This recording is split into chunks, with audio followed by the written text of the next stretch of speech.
বহুত দিনৰ পৰা ভাবোঁতে আজি ফাইনেলি যাব ওলালোঁ মই মোৰ বাৰ ওচৰত। সেয়ে ৰাতিপুৱা জল্দি ওলালোঁ, ব্ৰেকফাষ্ট নকৰাকৈ ওলালোঁ কাৰণ আমি ৰাস্তাতে ব্ৰেকফাষ্ট কৰিম বুলি ভাবিছিলোঁ যিহেতু।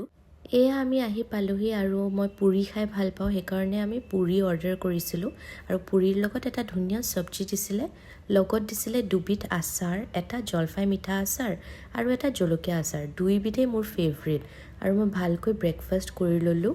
খাই বৈ ওলাই দিলোঁ আৰু আমি আহি পালোঁহি বাৰ কোৱাৰ্টাৰত সোমায়ে ইমান ঠাণ্ডা লাগিছে। মোৰ মাতটো শুনি চাগে আপোনালোকে গম পাইছেই। বাক ক'লোঁ যে মই ৰ'দত বহিম অলপ আৰু ৰ'দত বহিব যাওঁতে এইফালে দেখিলোঁ কৰ্দৈ গছ আৰু কৰ্দৈ গছত লাগি থকা দেখি মই ইমান এক্সাইটেড হৈ গ'লোঁ, এটা ছিঙিয়ে ল'লোঁ আৰু। বায়ে বনাই থোৱা চিকেন আৰু আম্মাই বনোৱা পালেং দিয়া মাছৰ জোলৰ লগত ভাত খালোঁ আৰু অলপ ৰেষ্ট কৰিলোঁ। ইভিনিং বা আৰু মই ওলাই গ'লোঁ ফুচকা খাবলৈ আৰু ফুচকাকেইটা ইমান জ্বলা আছিলে।